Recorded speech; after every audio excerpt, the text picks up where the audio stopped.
Bonsoir et merci de nous ouvrir vos portes pour une rencontre exceptionnelle, une rencontre qui a déjà changé des millions de vues et peut-être la vôtre ce soir. Installez-vous confortablement. Bon sabbat chez vous, saison 7 commence maintenant.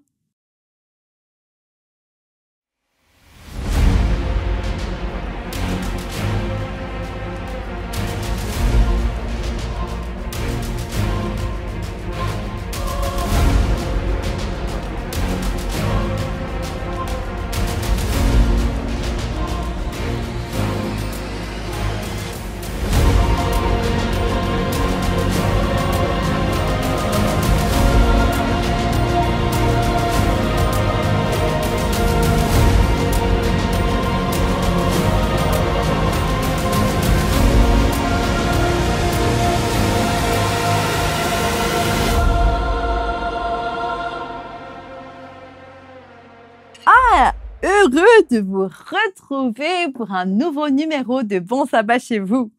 Nous en sommes à la 7e saison. C'est la 4e saison que je présente, ce qui représente plus de 2 ans chaque vendredi soir en votre compagnie. C'est dingue quand j'y pense.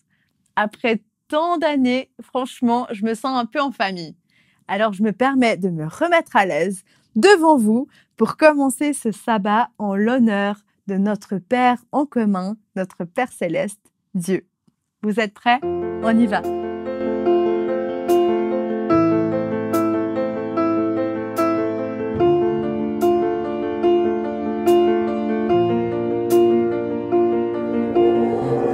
voix dans ma tête ne cessent de me dire que je ne suis rien.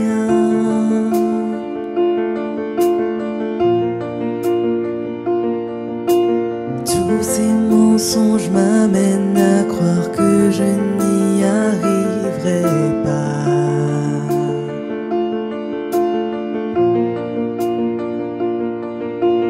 Ma vie ne se résume-t-elle qu'à des moments de haut, de bas?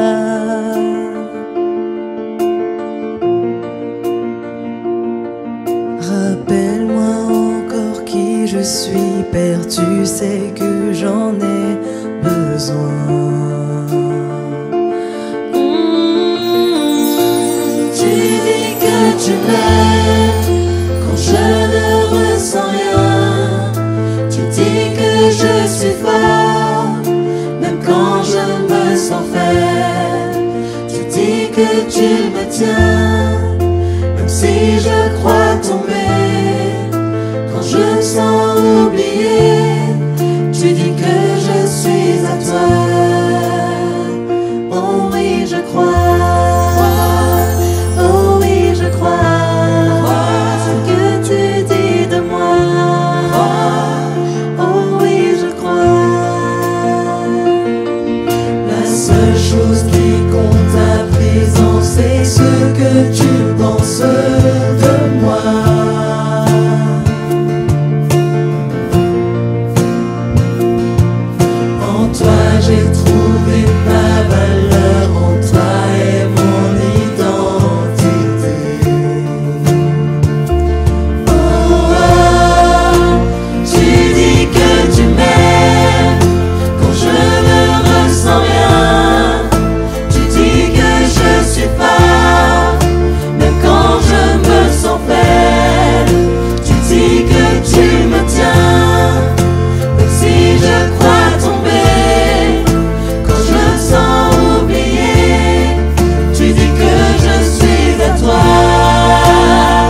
toutes mes victoires.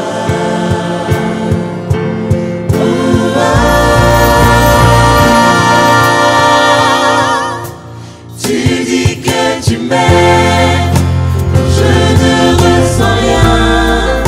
Tu dis que je suis fort, même quand je me sens faible. Tu dis que tu me tiens, même si je crois tomber. Quand je me sens oublié, tu dis que je suis à toi. Oh oui, je crois.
Je vous parlais de l'esprit de famille en début d'émission, avec cette liberté de mettre à l'aise, etc.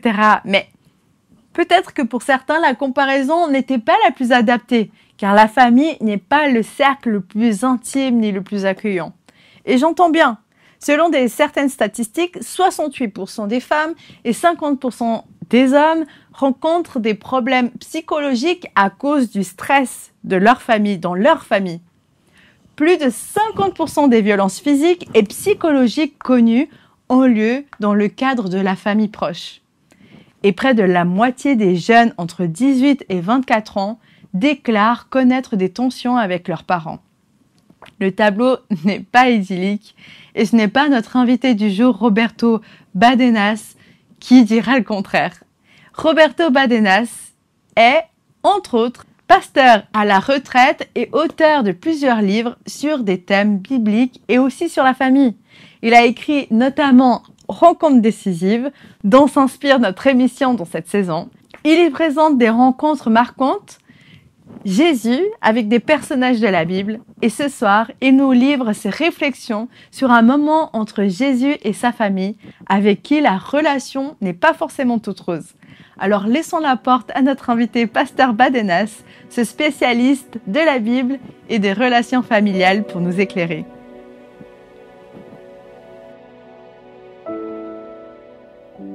Qui n'a jamais eu de conflit avec un membre de sa famille? Tensions entre époux, disputes avec nos enfants, reproches avec nos parents, confrontations entre frères et sœurs. Les évangiles nous disent que Jésus de Nazareth a connu aussi des tensions familiales. Tout au long de son ministère, une bonne partie de son entourage ne le comprenait pas. Pour ses frères, certainement les fils de Joseph d'avant son mariage avec Marie, donc plus âgés, ce qui les autorisait à tancer leur jeune frère, pourrait donc le fait que Jésus abandonne son atelier de charpentier pour se lancer à la prédication itinéraire était une folie. Comment peut-il passer 40 jours à jeûner dans le désert, des nuits entières en prière et des jours sans fin à prêcher? C'était à devenir fou. Il gagnait de plus en plus d'adeptes, mais les foules en quête de secours qui écoutaient ses messages ne lui laissaient même plus le temps de respirer. Ses proches interprètent son ministère comme un trouble mental qui les perturbe. Et même sa mère s'inquiète au point de vouloir le ramener à la maison. Alors un jour, l'orage éclate. Une foule de gens lui amènent leurs malades pour qu'il les guérisse et leurs enfants pour qu'il prie pour eux. Mais il absorbe tellement qu'il n'a pu manger de toute la journée. Et pour comble, les pharisiens accusent le jeune maître d'être un imposteur et de chasser les démons par la puissance de Satan. Nous sommes dans l'évangile de Marc au chapitre 3, les versets 20 à 35. Face à une accusation aussi inquiétante, ses frères tremblent. Serait-ce possible que Jésus soit possédé ou qu'il ait intégré une secte satanique? L'accusation d'être démonisé ou hérétique est dangereuse. Tous les membres de la famille craignent les répercussions, en particulier leur éventuelle marginalisation. Personne ne veut être montré du doigt ni stigmatisé à cause des écarts de l'un de ses proches. Sa mère ne cesse pourtant de répéter qu'il est incapable d'avoir un quelconque rapprochement avec Satan.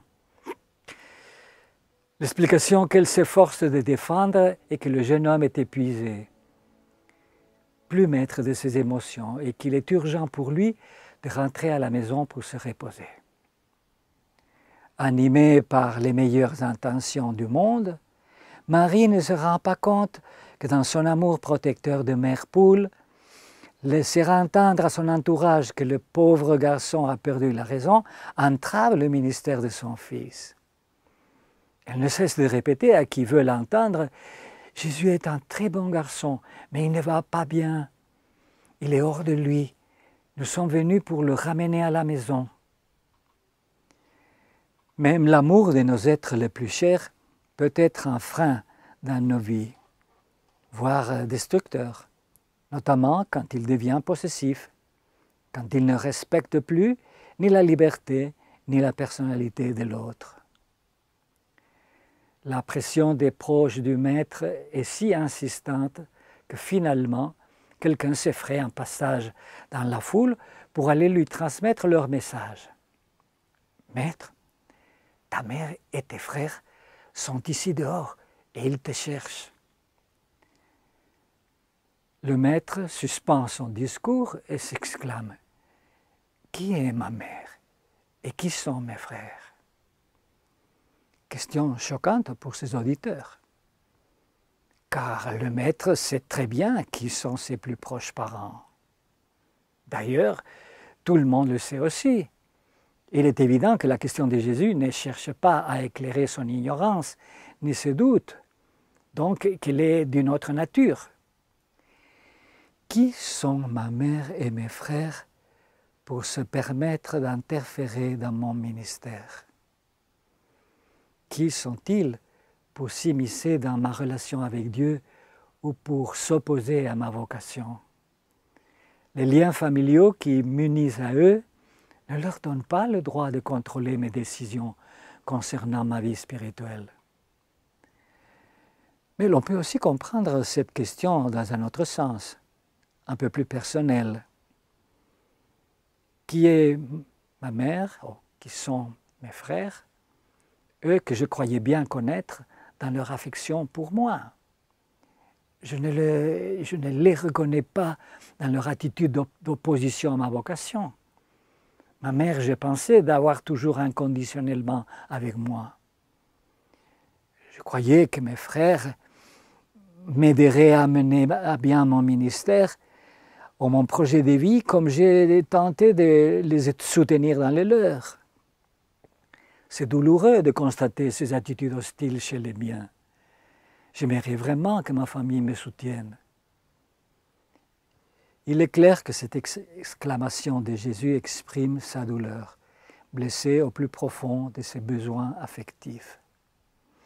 Attaqué par les pharisiens, critiqué par les scribes, harcelé par les dirigeants de la nation, Jésus souffre aussi de l'incompréhension ô combien plus douloureuse de son propre entourage. Il découvre que sa famille n'est pas celle qu'il pensait et dont il a besoin. Mais je vous proposerai une troisième piste de réflexion en fin d'exposé. Et en cela, Jésus nous rejoint. Notre processus de maturation personnelle s'accompagne d'une inévitable double nécessité. D'une part, nous sommes tiraillés par le besoin constant et croissant d'indépendance. L'aspiration propre à tout jeune est de vouloir obtenir un minimum de liberté et d'autonomie. Mais dans ce processus, nous avons le besoin, tout aussi impérieux, d'être reconnus pour qui nous sommes. Nous avons besoin d'une oreille attentive, d'empathie, voire de complicité avec notre encourage immédiat. Chaque enfant a un besoin inéluctable d'amour et devrait le trouver en premier lieu au sein de sa famille. Plus tard, il cherchera à le satisfaire dans le cadre d'un groupe d'amis, ou par la suite, il tentera de s'épanouir dans les différents liens d'affection établis avec ses semblables au cours de la vie.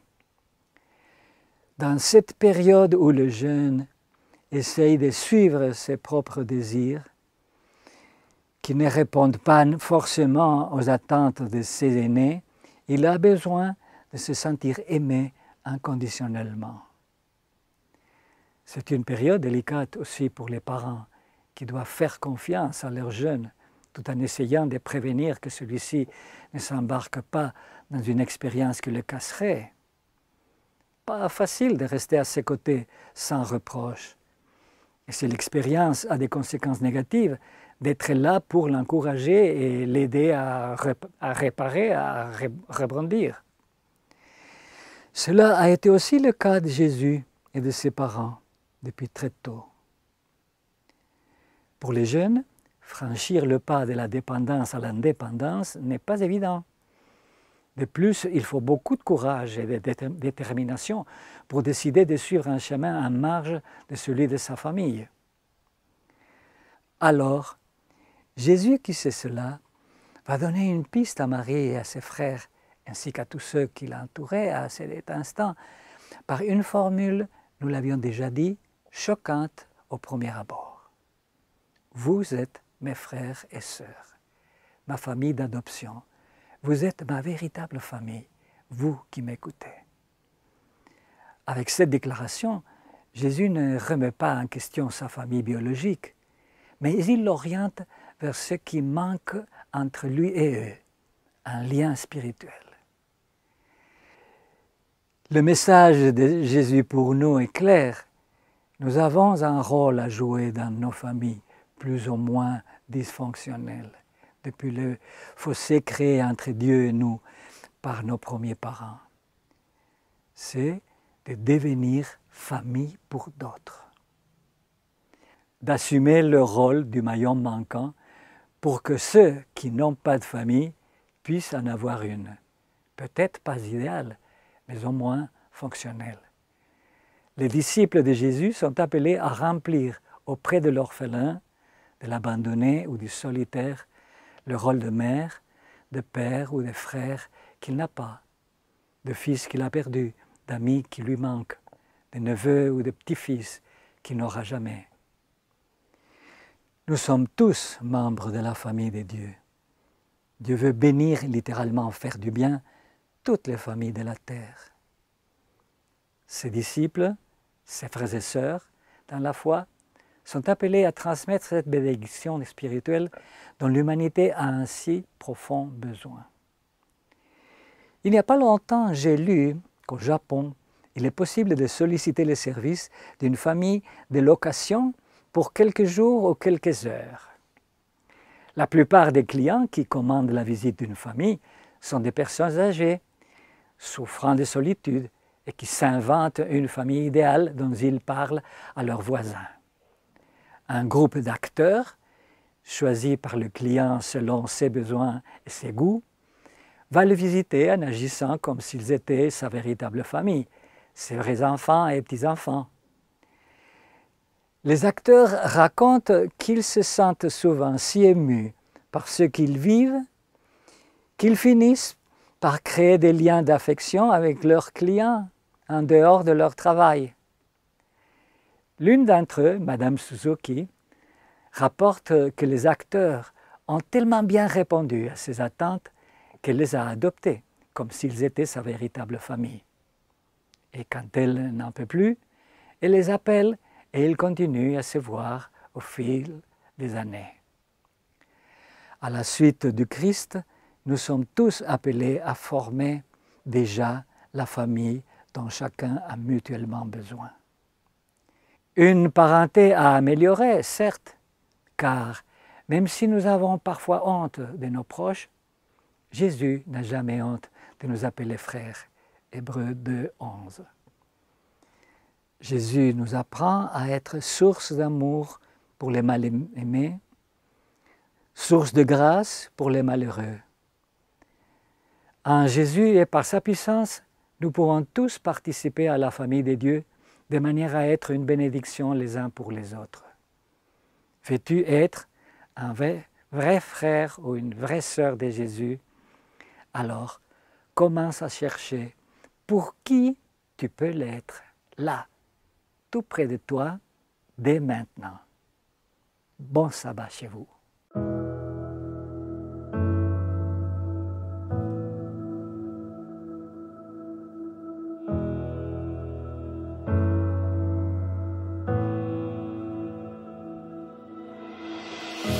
Je ne sais pas de quoi demain sera fait, mais je suis certain que tu m'y attends déjà. Je ne connais pas toutes les lignes de ton projet, mais je sais qu'il s'accomplira. À chaque nouveau matin, c'est nouvelle bonté. À chaque nouveau défi, c'est nouvelle grâce. Tu n'es pas du genre à laisser tomber, et tu ne vas pas commencer avec moi. Non, tu ne vas pas commencer avec moi. J'ai vu ta main agir bien trop de fois pour oublier si facilement. Tu m'as conduit de victoire en victoire. Je n'oublierai pas facilement ta fidélité.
Tes merveilles gravées en ma mémoire, pour les jours où mes forces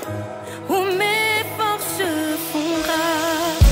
Je fixerai les yeux vers les hauteurs, d'où me vient le secours. Je garde tes merveilles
Merci au pasteur Roberto Badenas pour ce message instructif et plein d'espoir.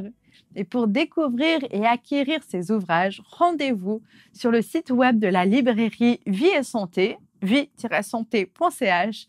Vous tapez Roberto Badenas dans la barre de recherche et vous verrez apparaître tous ces ouvrages disponibles à la vente. Ils sont une mine d'or pour notre croissance spirituelle et intérieure. Et qu'en ce jour de sabbat, vous puissiez trouver du soutien et de la joie au sein de votre famille. Et si ce n'est pas encore possible avec votre famille de sang, sachez que vous faites partie d'un grand cercle de famille spirituelle. En cas de doute, écrivez en commentaire le nom de la ville où vous vous trouvez et nous vous indiquerons l'adresse de l'église la plus proche pour vous y rendre et rencontrer d'autres croyants. Et bien sûr, on se retrouve à nouveau la semaine prochaine pour un nouveau début de sabbat ensemble, en compagnie d'un invité inédit car il n'a jamais participé auparavant à notre émission. Alors, je vous laisse la surprise et à vendredi prochain. Et d'ici là, un bon sabbat chez vous.